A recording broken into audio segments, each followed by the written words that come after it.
Good afternoon, ladies and gentlemen. Once again, just as I promised you about 5 hours ago that I would produce another video in the next 5 hours, trying to explain to you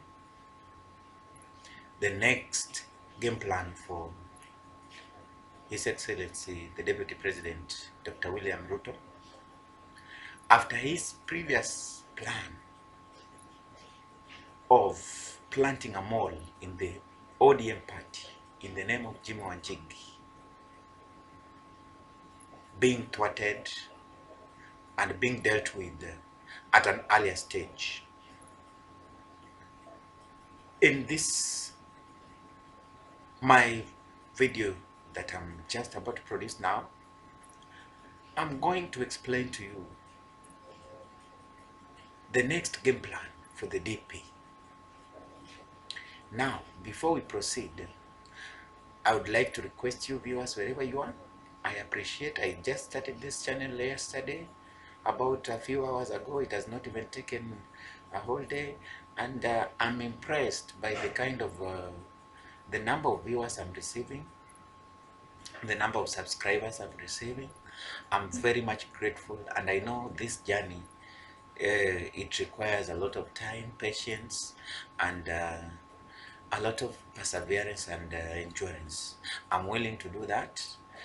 The new subscribers and the new viewers who are just viewing me right now for the first time, just click on the subscribe button and give this video a like. I promised in my first video, and I'm still insisting that in my analysis I'll try to be as neutral as possible, and I'll analyze politics the way it is in the current situation. Now, let us proceed.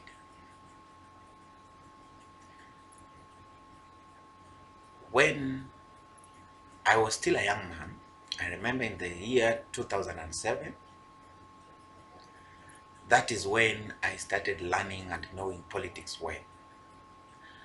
And if there's one man I've admired the way he plays his politics and the way he carries out himself in an organized manner, then it can be none other than the DP, Dr. William Samoei Ruto. This guy is a schemer.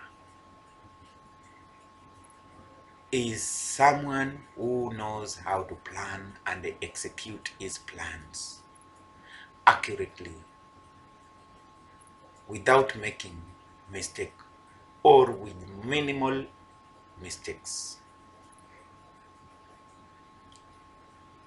And the DP is a bad loser. He is someone who hates losing in any contest, and this can be traced back to 2007, and we can even take you back to as early as 97 when he joined the YK, 92 when he joined the YK. By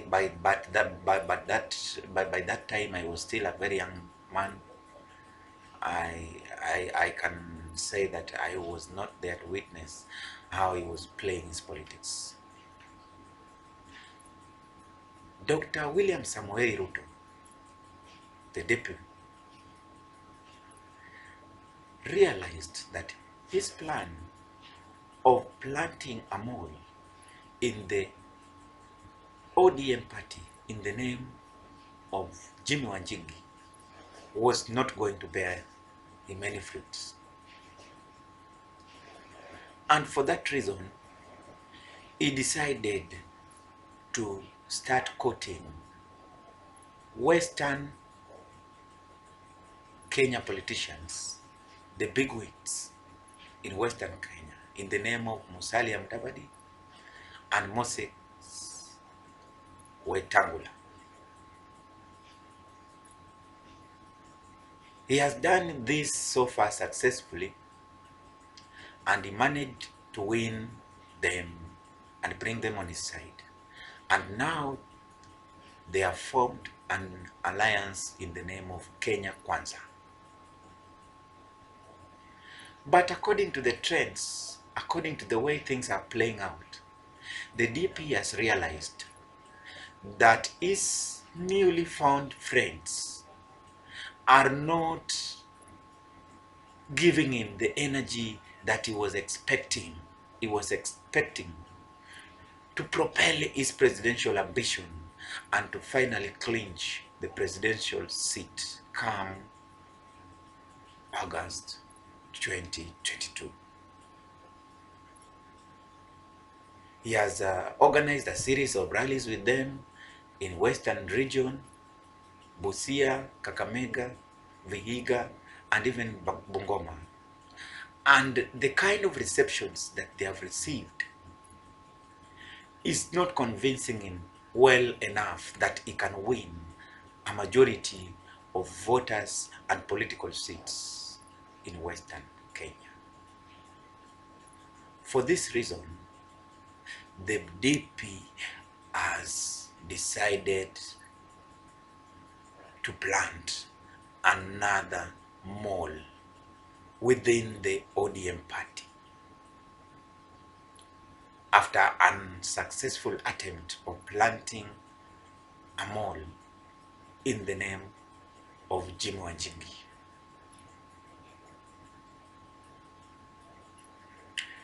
If you are keen and you are careful and you are listening to what I'm saying keenly, then you will agree with me that the last 2 or 3 rallies that the Azimio la Umoja team has been organizing in the Western region, the one guy who is the deputy party leader of ODM in the name of Wycliffe Ambassa Oparanya has been missing.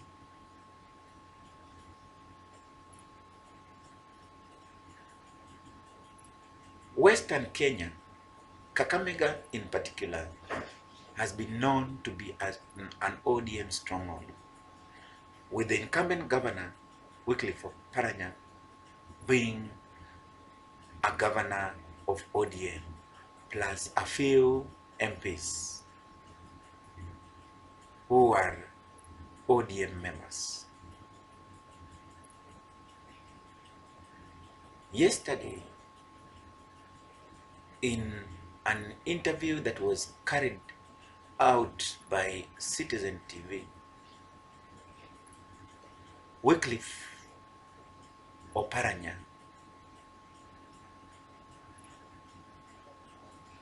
accepted meeting a number of leaders, the DP included.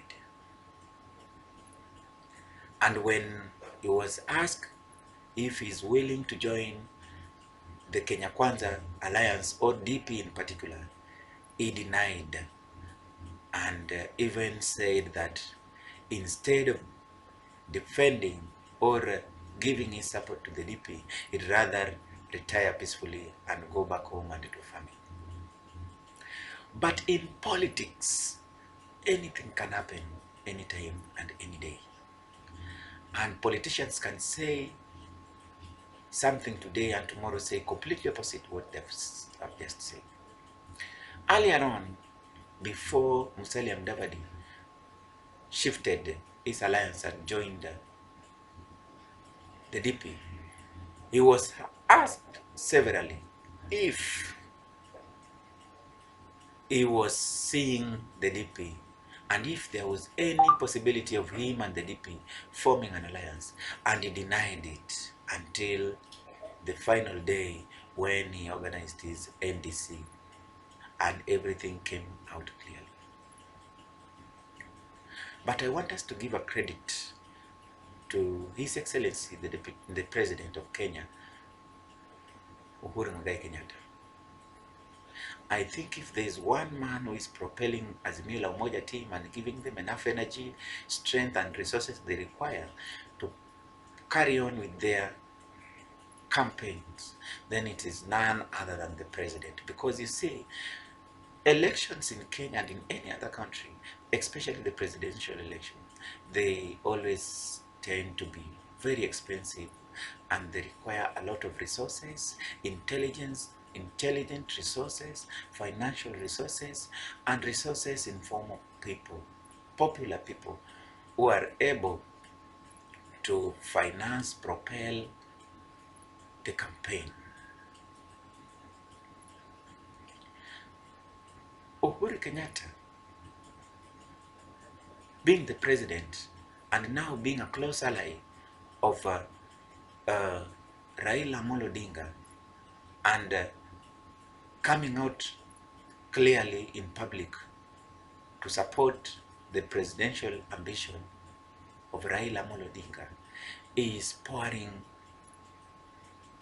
a lot of resources to the Azimio la Umoja team to ensure that everything, all the plans that are working out are coming out or are being successful.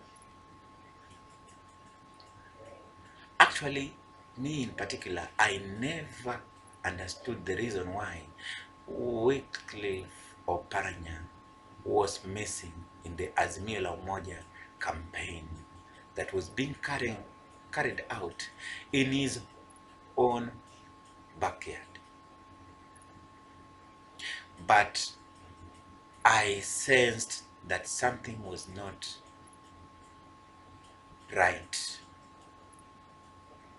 and it would soon come out in public.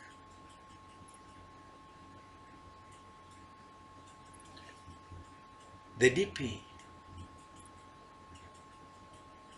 is trying to form a new alliance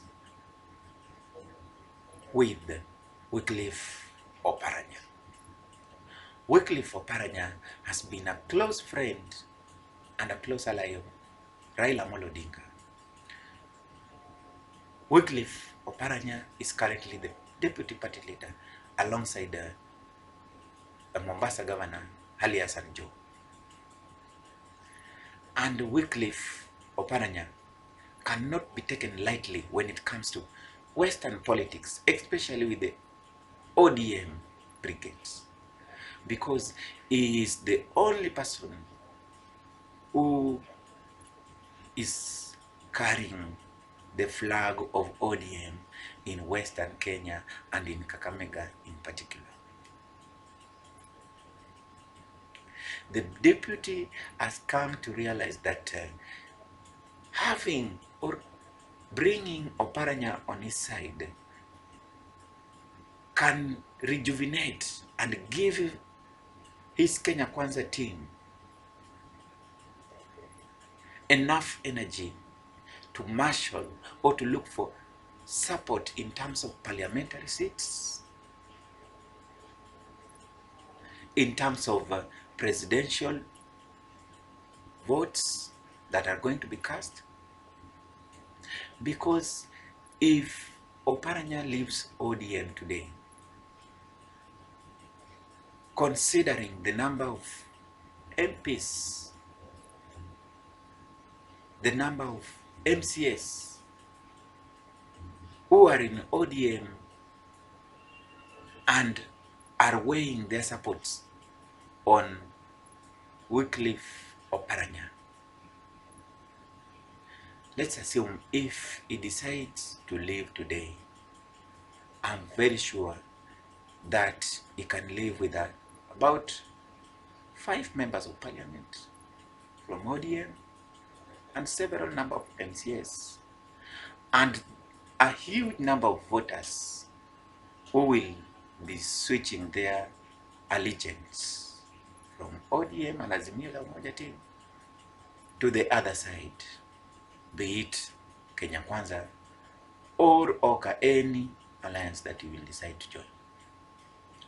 And so the DP has realized this and is using this as a counter attack, a counter checking, because he realized that the president of Kenya, Uhuru Kenyatta, realized his plan of quoting Musalia Mudavadi and Moses Wetangula, and thwarted that plan by creating a new party in the name of DAP, a party that is gaining momentum, attracting as many followers as possible, and a party that is soon coming out to be a national party with candidates being filled either in Rift Valley, some parts of Rift Valley, because Makiu Trans Nzoia is partly in Rift Valley and partly in Western, and part majorly Western. And I'm very sure soon enough, especially after the nomination of ODM party, many people will shift to DAP as an alternative party that they can use to defend or win their political seats.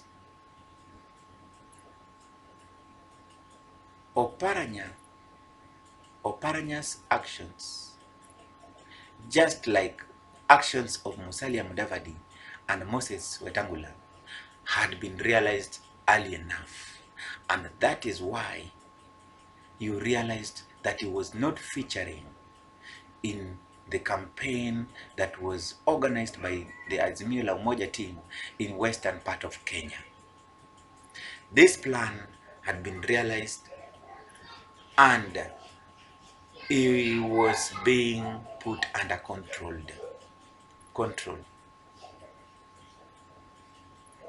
The Azimio la Umoja team decided to isolate him intentionally, knowing very well that he was meeting or seeing the other side, that is the Kenya Kwanza side. And that is why I am insisting that Uhuru Muigai Kenyatta, the president of Kenya, working closely with Raila Amolo Odinga, is pouring in a lot of intelligence resources that is enabling Raila to realize the plans of the DP early enough so that he can counter-check them or manage them before they bring disaster to either Azimio la Umoja coalition or his own party, political party, that is the ODM party. I'm very sure that even if Oparanya sticks or remain in ODM and remain to support Raila Amolo Odinga, his trust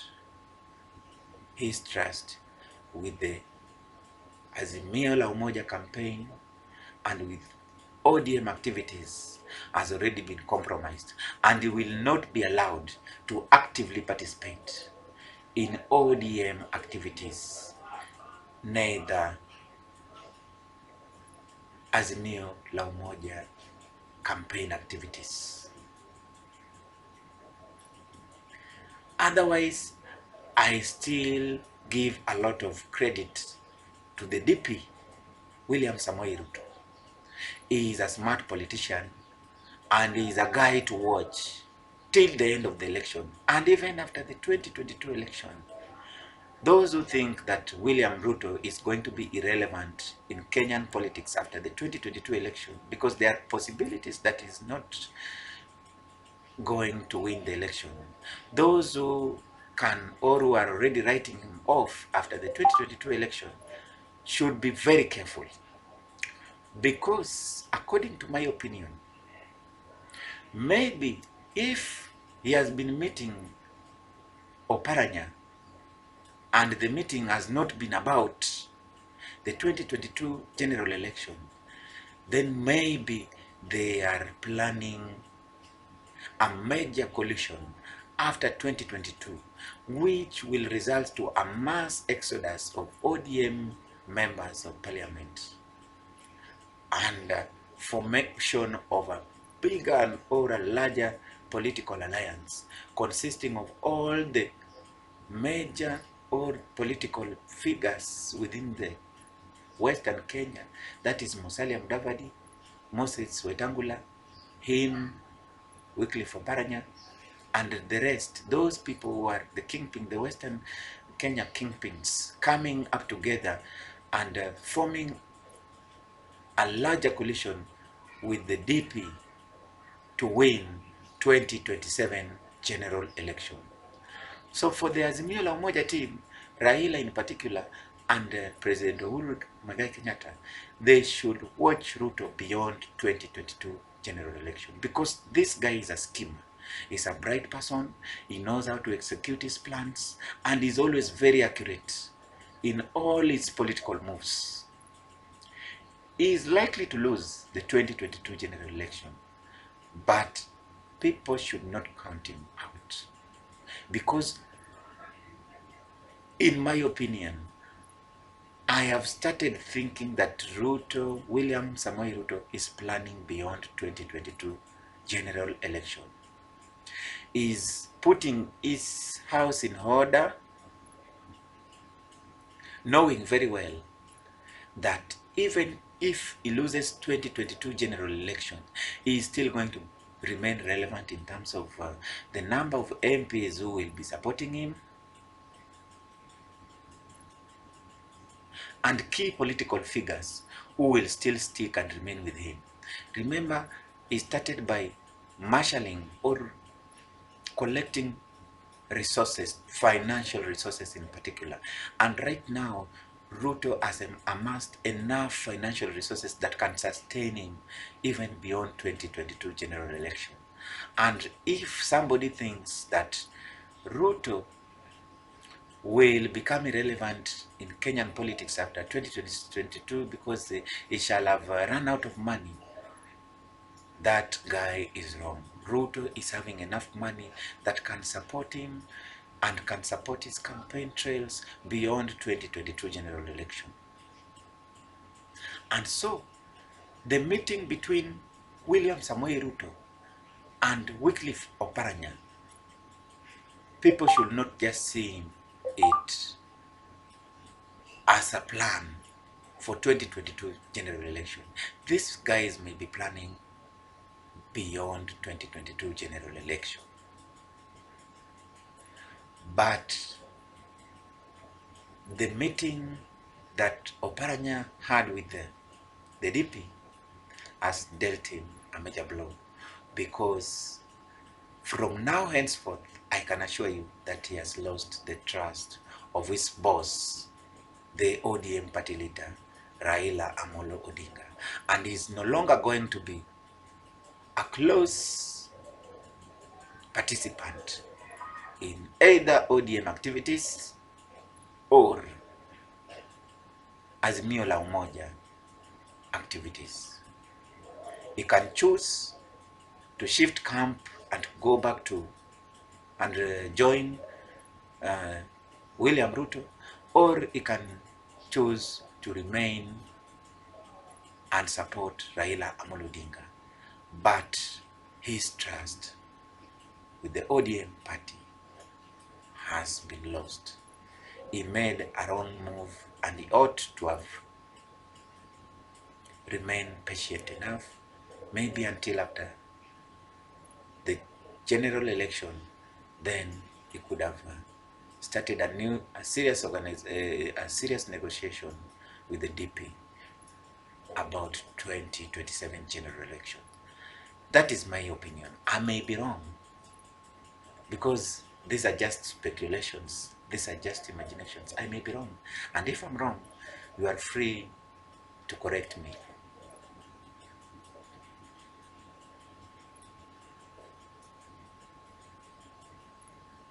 If you are watching this video for the first time, kindly, I'm humbly requesting you that may you just click the subscribe button and give it a like, so that next time when I post another video, the YouTube channel will notify you directly. Thank you once again, and may you have a good afternoon. In the next 7 hours, I'll be giving another post of another video, and I hope you enjoy watching this video. Thank you very much. May God bless you.